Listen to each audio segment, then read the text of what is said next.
नमस्कार, मैं रविंद्र कुमार दुबे, केंद्रीय विद्यालय क्रमांक 1 भुवनेश्वर से आपके सामने प्रस्तुत हूँ यशपाल की कहानी दुख का अधिकार को लेकर।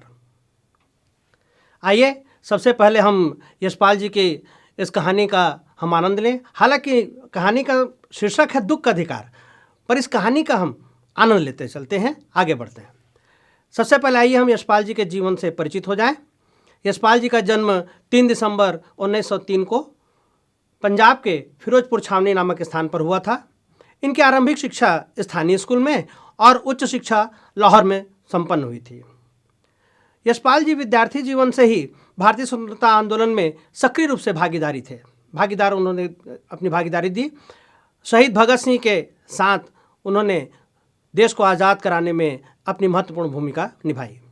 यशपाल जी की मृत्यु 26 दिसंबर 1976 को हुई। यशपाल जी मुख्यतः कथाकार हैं। उन्होंने उपन्यास और कहानियों की रचना की है। आइए उनकी रचनाओं के नामों से हम परिचित हो जाएं। उपन्यास के अंतर्गत है देशद्रोही, दादा कामरेड, झूठा सच। कहानी संग्रह में ज्ञानदान, तर्क का तूफान, उत्तराधिकारी, और उन्होंने सिंहावलोकन नाम से आत्मकथा भी लिखी है। यशपाल जी को पद्म भूषण, साहित्य अकादमी आदि पुरस्कारों से सम्मानित किया जा चुका है।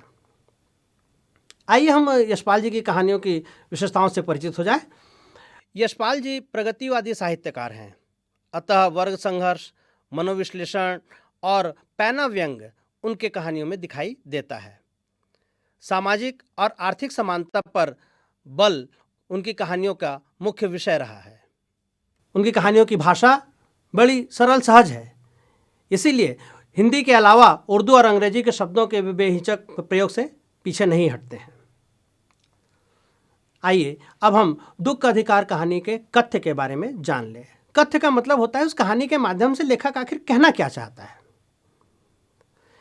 यह कहानी देश में फैले अंधविश्वासों और ऊंच नीच के भेदभाव को बेनकाब करते हुए यह बताती है कि दुख की अनुभूति सभी को समान रूप से होती है। यह कहानी धनी लोगों की अमानवीयता और गरीबों की मजबूरी को पूरी गहराई से उजागर करती है। यह सही है कि दुख सभी को तोड़ता है। दुख में मातम मनाना हर कोई चाहता है। दुख के क्षण से सामना होने पर सब अवश्य हो जाते हैं, पर इस देश में ऐसे भी अभागे लोग हैं जिन्हें न तो दुख मनाने का अधिकार है न अवकाश है। अपनी रोजी रोटी की चिंता में वे अपने दुख भी नहीं प्रकट कर सकते, अपना दुख भी नहीं मना पाते हैं। कहानी का सार हम जान लें। सारांश इस तरह से कि लेखक ने सबसे पहले इस अध्याय में पोशाक की चर्चा की है। उन्होंने बताया है कि पोशाकें मनुष्य को विभिन्न श्रेणियों में बांट देती है। पोशाक ही समाज में मनुष्य का अधिकार और उसका दर्जा निश्चित करती है। पोशाक से जहाँ एक और फायदे हैं, दूसरे नुकसान भी है। फायदा यह है कि अच्छी पोशाक होने से लोगों के लिए बंद दरवाजे खुल जाते हैं।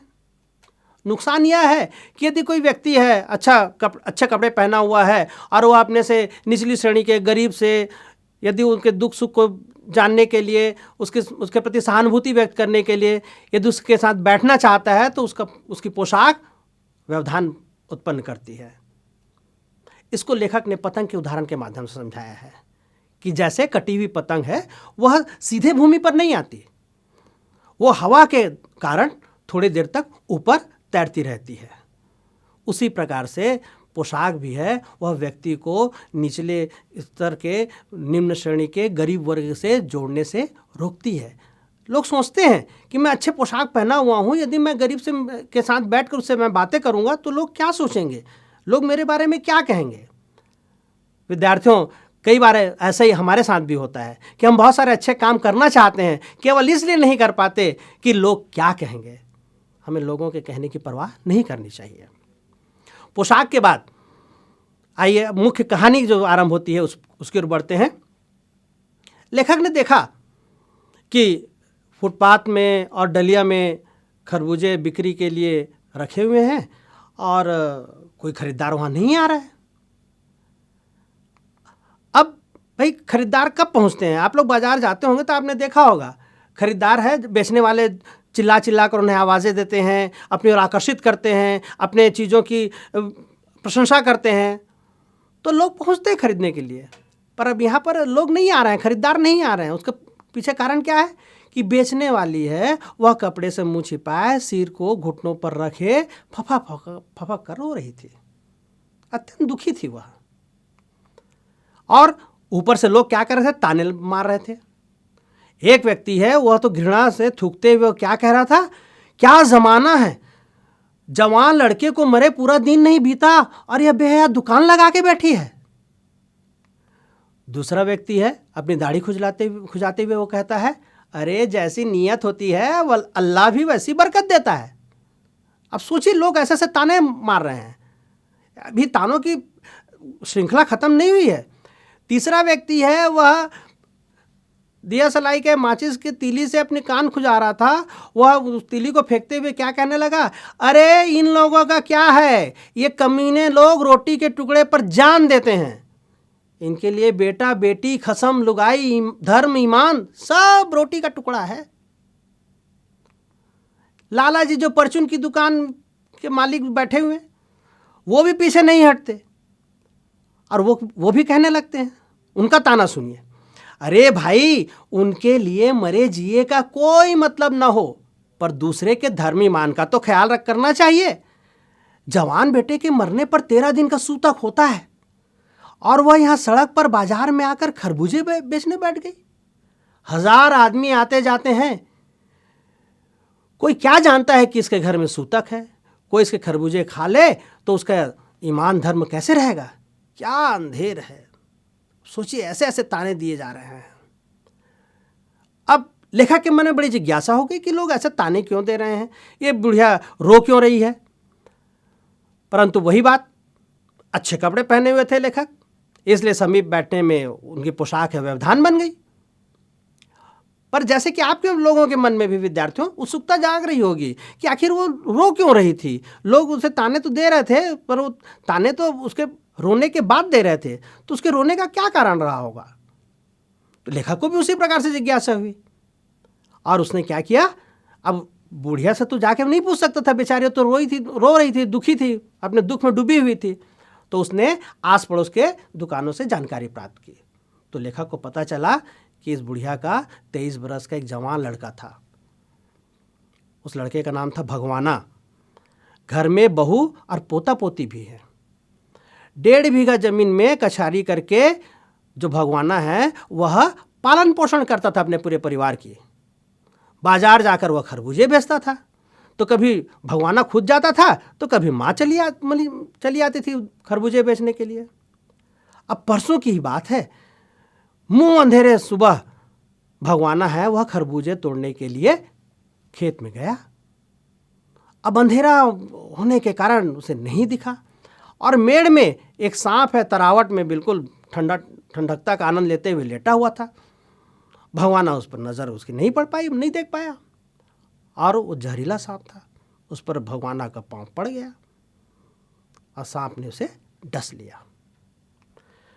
अब जैसे ही ये बात बुढ़िया को पता चली, उसके लड़के को बेहोशी की हालत में जब घर लाया गया तो बुढ़िया है वह बावली सी हो गई और आनंद फानन उसने ओझा को बुलाया। गांव में इसी प्रकार से होता है। झाड़ फूक चला, नागदेव की पूजा की गई और इस सब में घर में जो भी था आटा अनाज वो सब दान दक्षिणा में खत्म हो गया।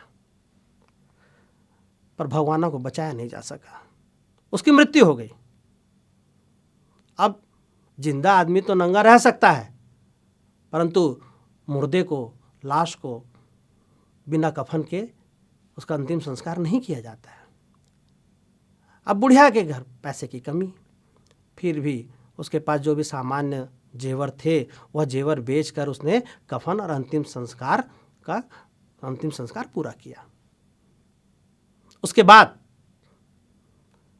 अब भोजन की आवश्यकता तो मनुष्य को पड़ती है। घर के बच्चे हैं वो भूख से बिलबिला रहे थे। अब इस बुढ़िया ने क्या किया, उन्हें खरबूज खिलाया। बच्चे तो शांत हो गए, परंतु बहू बीमार थी, उसका बदन पूरा तप रहा था। अब उसको क्या खिलाए। भगवाना ही एकमात्र वो परिवार का करता धरता था, वही मेहनत श्रम करके वह परिवार का भरण पोषण करता था। अब उसके मरने के बाद बुढ़िया 2-4 जगह गई होगी दुअन्नी चवन्नी उधार के लिए, परंतु किसी ने दुअन्नी चवन्नी तक की उधार भी नहीं दी। ध्यान रखिएगा विद्यार्थियों, पहले के ज़माने में दुअन्नी चवन्नी चला करती थी, 2 आने 4 आने। खैर अब आप लोग को तो वो सब दुअन्नी चवन्नी के आप तो बड़ी मुश्किल से 1 रुपये ही देखने को मिलते हैं। अब उसे किसी ने भी उधार नहीं दिया, थोड़ा सा भी उधार नहीं दिया। अब बेचारी बुढ़िया विवश हो गई। अब उसने वही काम किया जो उसका बेटा करता था, वो भी कभी कभी करती थी। उसने बस घर में जो खरबूजे थे वह उसे बेचने के लिए बाजार आ गई। इस तरह से लेखक को उस बुढ़िया के बारे में पूरी घटना की जानकारी हुई, उसके दुख के कारण में। अचानक लेखक को अपने पड़ोस में रहने वाली एक संभ्रांत महिला की याद हो आई। वो धनी वर्ग की महिला, उसके भी पुत्र की मृत्यु हुई थी और वो 2.5 मास तक पलंग से नहीं उठी थी। भगवाना के माँ की दुख की तुलना संभ्रांत महिला के दुख से यदि हम करें तो पाते हैं कि संभ्रांत महिला है वह पुत्र मृत्यु पर 2.5 मास तक पलंग से वह नहीं उठ पाती है, जबकि भगवाना की माँ है वह दूसरे दिन ही खरबूजे बेचने के लिए मजबूर है। संभ्रांत महिला है थोड़ी थोड़ी देर में बेहोश हो जाती है, किंतु भगवाना की माँ है होश में रहकर खरबूजे बेचने का काम करने के लिए वह बाध्य है।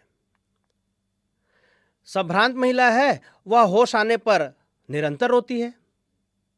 इधर हम देखें भगवाना की माँ है वह पुत्र योग के साथ साथ भविष्य की चिंता में डूबी हुई है। संभ्रांत महिला के पास 2 डॉक्टर की सुविधा है और भगवाना की माँ है उसके पास कोई सुविधा नहीं है। शहर भर के लोगों के मन में संभ्रांत महिला के प्रति बहुत सहानुभूति है, जबकि भगवाना के माँ के प्रति लोगों में घृणा और ताने कसने ये चीजें हैं। मतलब कितना अंतर है। दुख का अधिकार अमीरों को है, गरीबों को नहीं। ये बात यशपाल जी ने समझाने की कोशिश की है। अब लेखक है, अब इस बुढ़िया को कैसे मैं सहायता करूं, कोई से रास्ता नहीं सूझा, पर बेचैन हो गया और वह नाक ऊपर उठाए तेज कदमों से लोगों से टकराते हुए वह आगे चलने लगा। आगे बढ़ता गया और आगे चलते चलते, पैदल चलते चलते लेखक सोच रहे थे, शोक करने, गम मनाने के लिए भी सहूलियत चाहिए और दुखी होने का भी एक अधिकार होता है। इस सोच के साथ इन पंक्तियों के साथ कहानी समाप्त होती है। तो ये कहानी का था सार संक्षेप। संभवतः आपको पूरी कहानी का सार संक्षेप आपको याद हो गया होगा कि एक बुढ़िया थी, वह बाज़ार में खरबूजे बेचने के लिए आई थी। लोग उसे ताने दे रहे थे। उसके रोने का कारण यह था कि उसके बेटे की मृत्यु हो गई थी। घर में कमाने वाला एक ही पुत्र था और वह अब बाकी घर के सदस्यों अर्थात भगवाना की पत्नी और उसके बच्चों का भरण पोषण कैसे करे, इसलिए मजबूरी में वह खरबूजे बेचने के लिए आई थी। लोग उसे ताने दे रहे थे। गरीब के प्रति कोई सहानुभूति व्यक्त नहीं कर रहा। देखिए, बड़ी विडंबना है समाज की। गरीब के दुखों के किसी का ध्यान नहीं, और अमीर वर्ग की एक महिला है वो दुखी हो गई अपने पुत्र वियोग से, तो लोगों की सहानुभूति उसके प्रति जुड़ गई। तो ये समाज के दोहरे रूप को दिखाया गया है इसमें। यशपाल जी हैं, ये प्रगतिशील विचारधारा के लेखक रहे हैं। प्रगतिशील विचारधारा वह विचारधारा होती है जिसमें मजदूर, किसान के प्रति सहानुभूति होती है, उनके पक्ष में बात की जाती है, उनके समर्थन में बात की जाती है और धनी वर्ग का विरोध किया जाता है। तो ये कहानी भी बताती है कि मजदूर वर्ग जिसके प्रति सहानुभूति होनी चाहिए उसके प्रति सहानुभूति नहीं है, बल्कि उसके लिए क्या ताने हैं। और धनी वर्ग उसके पास सुख सुविधाएं हैं, पर हमारी सहानुभूति, समाज के लोगों की सहानुभूति उससे जुड़ जाती है। आइए अब आपको कुछ प्रश्नोत्तर है उसके बारे में देख लें। उदाहरण के तौर पर 2-3 प्रश्न मैं उसकी चर्चा करता हूँ। 25 शब्दों 30 शब्दों में जो इसका उत्तर लिखा जा सकता है वो पहला एक प्रश्न लेता हूँ मैं आपके लिए, आपके सामने रखता हूँ। पोशाक हमारे लिए कब बंधन और अड़चन बन जाती है, जिसका उल्लेख लेखक ने पहले ही कहानी के प्रारंभ में किया है। इसका उत्तर इस तरह से हो सकता है, जब हम अपनी उच्चता को त्याग कर नीचे श्रेणी के लोगों के दुखों को समझना चाहते हैं, तब पोशाक हमारे लिए बंधन और अड़चन बन जाती है, क्योंकि वो अच्छी पोशाक है, हमें नीचे झुकने नहीं देती। और फिर वही बात, लोग क्या कहेंगे। अगला प्रश्न, जिसके उत्तर है 50 से 60 शब्दों में लिखे जाते हैं, उस प्रश्न में से एक प्रश्न है आपके सामने कि लेखक ने बुढ़िया के दुख का अंदाजा कैसे लगाया। लेखक को उत्सुकता होगी जब उसने देखा बुढ़िया दुखी होकर रो रही है, तो उसके दुख का कारण क्या है। इसका उत्तर इस प्रकार से होगा, बुढ़िया के लिए लोगों के ताने सुनकर, लेखक ने बहुत सारे ताने सुने थे ना, 3-4 व्यक्ति क्या क्या उसे सुना रहे थे। और फिर पास पड़ोस के दुकानों से पुत्र मृत्यु और उसकी गरीबी स्थिति जानकर लेखक ने आसपास दुकानों से पूछा, भाई ये महिला क्यों रो रही है, इसके रोने क्या कारण। लेखक तो उसे परिचित नहीं था ना।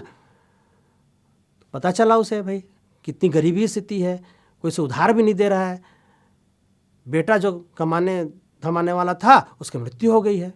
और फिर लेखक को क्या है, अपने पड़ोस में रहने वाली संभ्रांत महिला के दुख से उसने तुलना की, उस गरीब महिला की तुलना उससे की। इससे लेखक ने बुढ़िया के दुख का अंदाज़ा लगा लिया कि बुढ़िया कितनी दुखी है, इसकी स्थिति कितनी खराब है।